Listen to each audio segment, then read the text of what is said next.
The following program deals with controversial subjects. The theories expressed are not the only possible interpretation.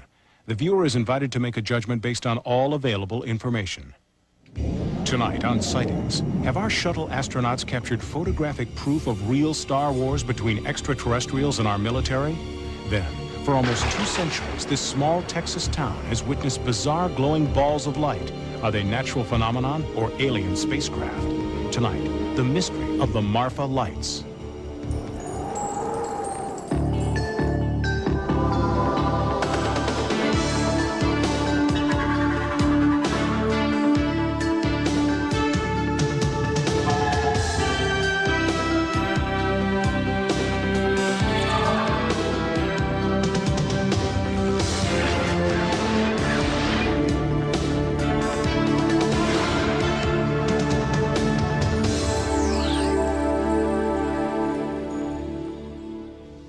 Welcome to Sightings. I'm Tim White.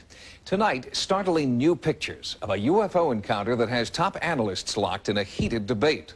The authenticity of the pictures is above suspicion because they were taken by specialists aboard the Space Shuttle Discovery. For the past year, the United States government has avoided discussing what is potentially the most important 30 seconds of video footage to have emerged from the U.S. space program. The footage looks fairly innocuous, but some believe that something is going on here NASA doesn't want us to know about.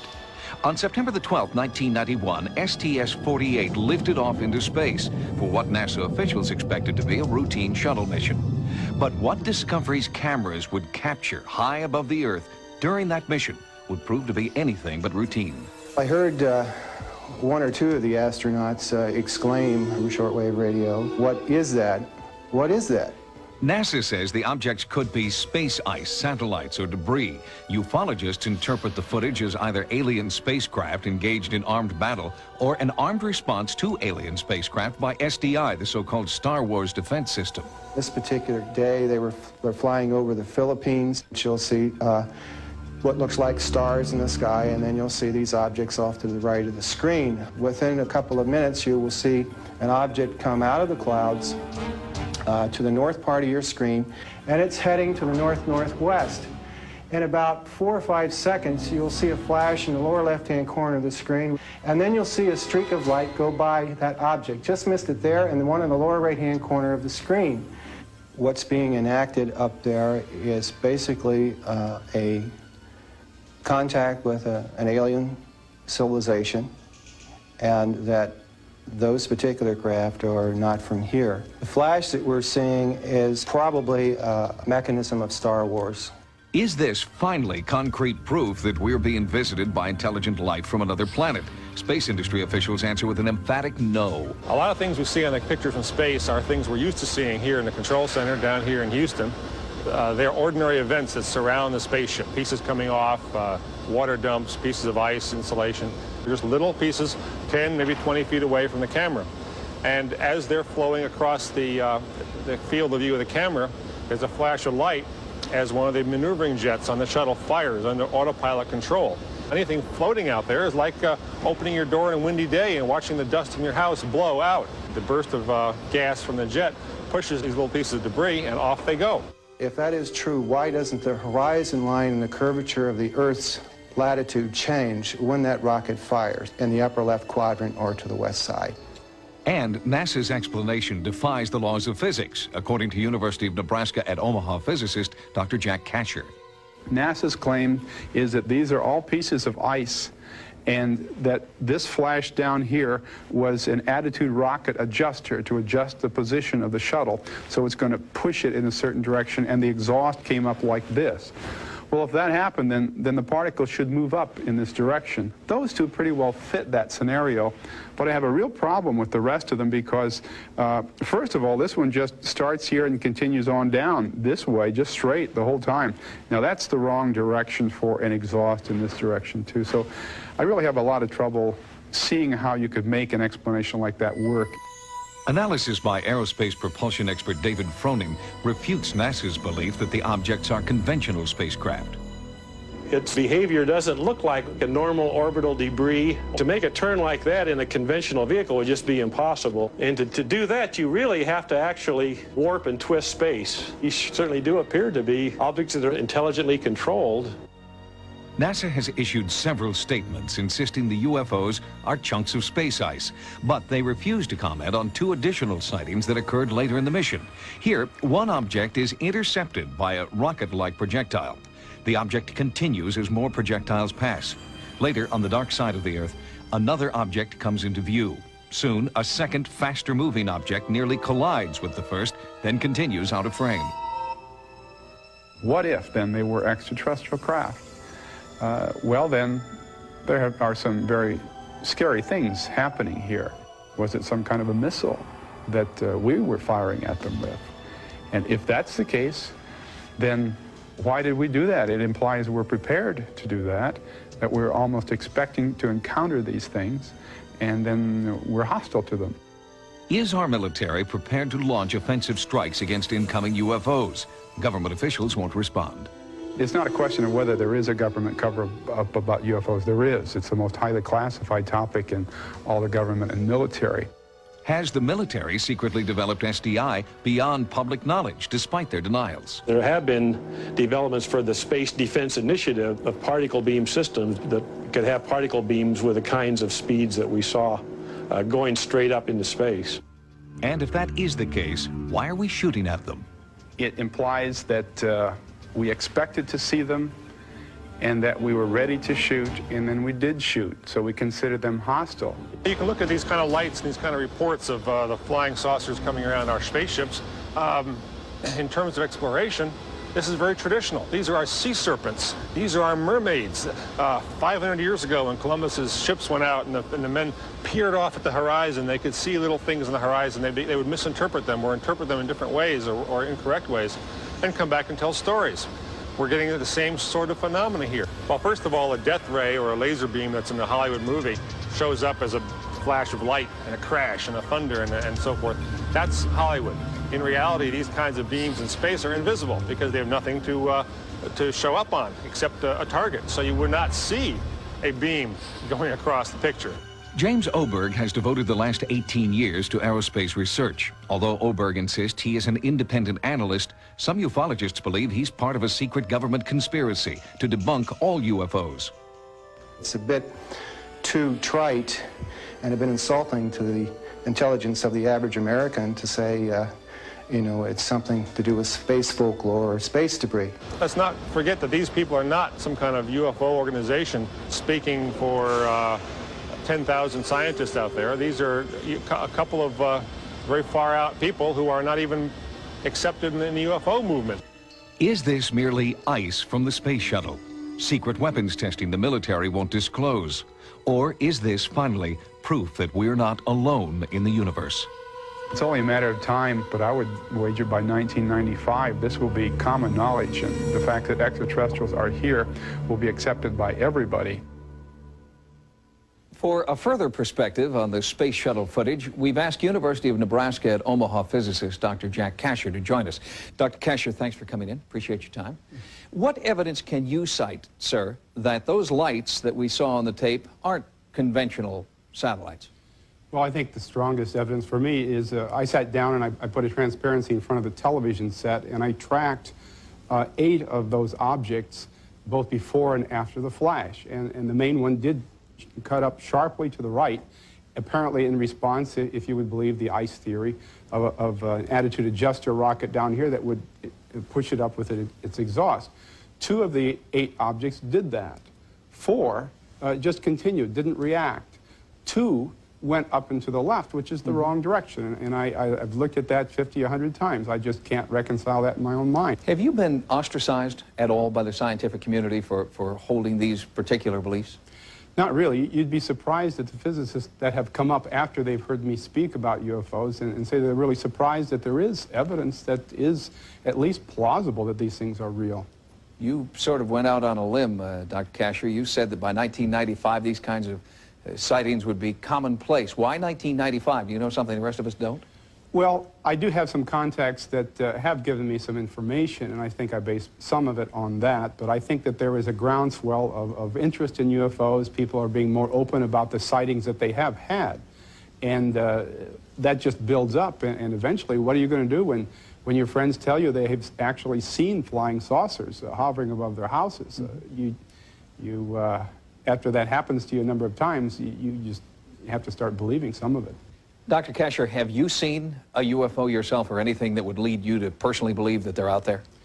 Well, I haven't seen anything as spectacular, say, as a flying saucer, but I have seen lights in the sky that behave in a strange way that you couldn't explain in terms of normal airplanes. And I do teach astronomy. I know where the constellations are and what meteors are, so I can differentiate between those things. And the objects that I saw were not airplanes, and I'm not really sure what they were. Dr. Jack Kasher, thank you very much. And we will be back with more sightings in just a moment. Coming up next, what are these bizarre glowing balls of light? Some say natural phenomenon, some say alien spacecraft. We investigate the mystery of the Marfa lights. Astronomers know what causes the aurora borealis, those spectacular multicolored curtains of light known as the northern lights. But there is also another lesser-known light phenomenon occurring in the night skies all over the world, and it has continued to defy explanation for almost 2 centuries. It started out very slowly, but very brightly. There was a single bright yellow light. It was brilliant. The closer it got, it changed to a kind of a silvery green orb. It seems to dance or move in a rhythmic way. And then they go up into the sky, and when they're up there, well, they just have a big party up there. They weren't hostile. They were very, very friendly, it seemed. They didn't chase us. They didn't descend on us, and they were soft in color. Yellows, soft greens, blues. I don't think there's any question about it. The lights are there. Marfa, Texas is a small town southwest of El Paso. For the past 150 years, residents, visitors, and scientists have all looked into the night sky and seen dazzling multicolored lights dubbed the Marfa lights. Reported sightings date from Apache accounts in the early 1800s to the Wall Street Journal in 1984. I think they're Satan's people, tell you the God's truth. They're ghost lights, and it's ghosts. It was just eerie to me. Nobody else was afraid, but I was afraid. Lifetime resident Vern Campbell took these photographs of the lights using time-lapse photography. And I saw this light coming across the area and moving toward the power line. And I assumed that it was following the power line toward me, and I stood transfixed. As a matter of fact, I was scared, very badly frightened. I don't know what they are. I don't claim to know. I'm not sure I even want to know, but I know that they do exist. In America, there are at least 100 zones that are regularly haunted by these curious light phenomena. One of the most famous places is Marfa. Paul Devereaux is a London-based earth sciences researcher who believes geology holds the answer to the Marfa lights. These lights, nobody knows what they are. They're rather exotic phenomena. They're not UFOs, they're not flying saucers. They're somehow produced by the Earth itself. Right now, an international team of scientists is in Marfa seeking an explanation to the light phenomenon. The team is headed by one of the top physicists in the world, Yoshihiko Atsuki. This is a research work on the fireball, so-called Marfa light. We believe this is a kind of a natural phenomena. A natural phenomena means this is some kind of atmospheric electricity. The team has established a base camp just north of the official viewing site open to the public. State-of-the-art atmospheric technology has been flown in and set up. All manner of recording devices are also in place. Since the team does not know the true source of the Marfa lights, they also acknowledge the spiritual. A Buddhist priest performs a ritual he believes will summon the lights. Early in the investigation, the team was frustrated. The lights did not appear. We watched and watched, but nothing we obtained, nothing filming. nothing eyewitness observation. So we was very disappointed. Mission specialist Ed Hendricks tried out new detection devices while the team waited. Hendricks' obsession with the Marfa lights began on February 2nd, 1991, when he had his first sighting. I was flabbergasted. I don't think I've ever been the same since. I've been fascinated and almost obsessed by it, trying to figure out what could possibly do something like that. Hendricks specializes in the science of spherics, the study of the sounds of the atmosphere. He has previously recorded strange sounds which accompany the appearance of the Marfa lights. They're long, kind of descending pitch signals that sound something like.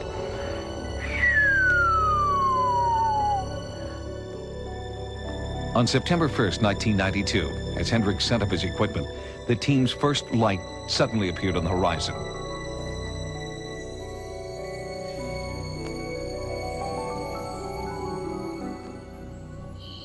Wow. There it is, it's going again. It's flickering, wow. It's got different colors. It's got red and yellow, and it's flashing. It's flashing very rapidly. Looks almost like a firefly.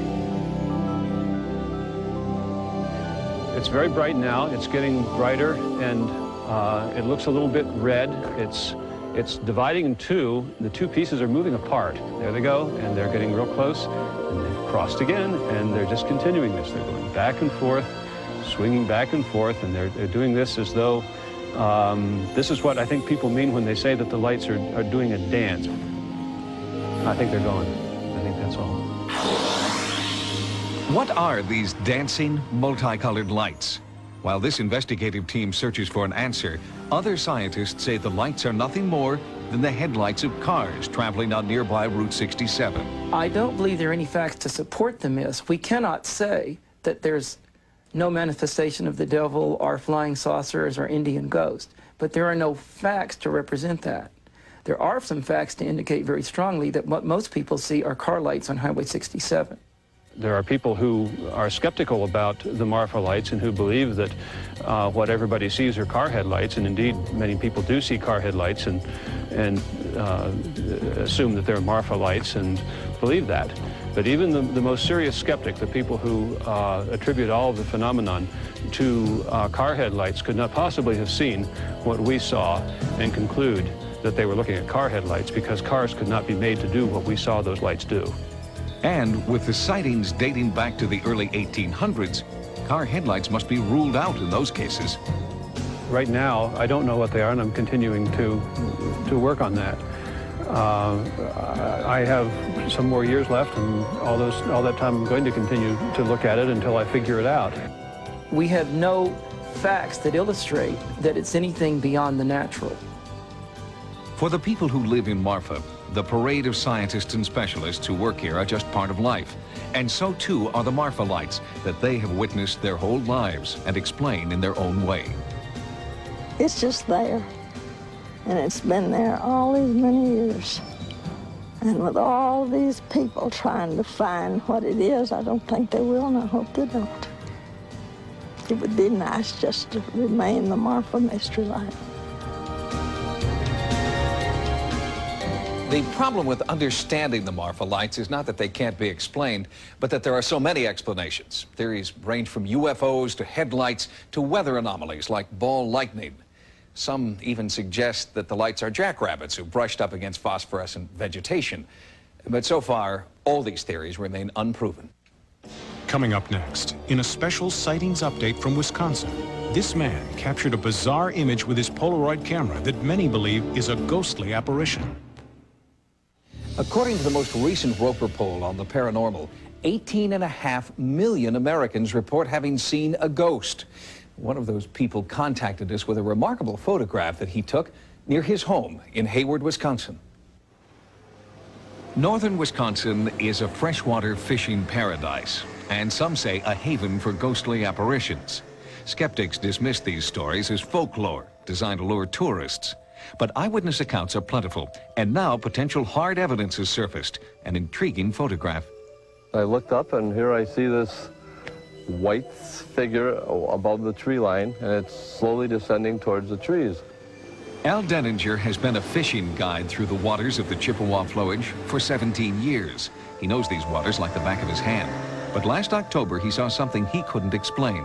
You could see it actually pass through the trees and slowly descend right above the shoreline. And the object was 10, 12 feet tall. I took one picture with the Polaroid. Slowly, this object moved down the shoreline that way, towards the west. Moved about 50 yards, stayed there maybe 10, 15 seconds, and slowly ascended right straight up into the sky and was gone. Denninger claims he photographed this apparition of a human form floating above an area locals call Ghost Island. Later, he had his photograph enlarged for better analysis. I had the original looked at by a photo expert. He says, first of all, you can't dupe up a Polaroid. He says, well, I can't tell you what it is, but whatever it is, it's really there. When word of Denninger's photo got out, more eyewitnesses came forward, claiming they'd also seen the apparition.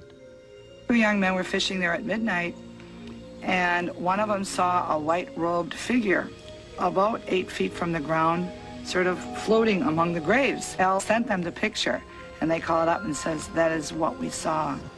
Stories of discontented spirits haunting Ghost Island have existed since Wisconsin's Chippewa River was dammed in the 1920s, causing floodwaters to engulf the island's historic cemetery. Most of the graves were moved to higher ground, but locals worry about the plots that were left behind. Could the apparitions be restless souls searching for their displaced loved ones? I've always had an open mind, and I've always figured that you're a little naive to think you're probably the only one in this universe, but whatever I saw, it definitely wasn't from anything I've ever seen before. If you photographed or videotaped what you believe to be a ghost, or if you've had an encounter with the paranormal, our Sightings investigative team wants to know. To report your sighting, call 1-900-740-SIGHT. That's 1-900-740-SITE. Each call 75 cents a minute. Average call lasts 2 minutes, and you must be 18 years or older. Again, to report your paranormal experiences, call the Sightings hotline at 1-900-740-7483. On the next Sightings, a satanic deliverance gets out of control. She began to punch, to kick, to bite. And leaves this woman maimed and bloodied. Was it an overzealous exorcist or the demon himself? On the next Sightings. Join us next time for new investigations into the unexplained. For Sightings, I'm Tim White. Good night. Coming up next, Fox's Friday Night Search Party continues with an all-new episode of the only crime series where you, the viewer, uncover the clues, Likely Suspects. And tomorrow, you'll laugh out loud at the new Fox comedy in the tradition of In Living Color, The Edge. A lot of shows claim to be outrageous, but only one takes you to The Edge. Tomorrow, after a full hour of cops and an all-new Code 3. Now, stay tuned for Likely Suspects.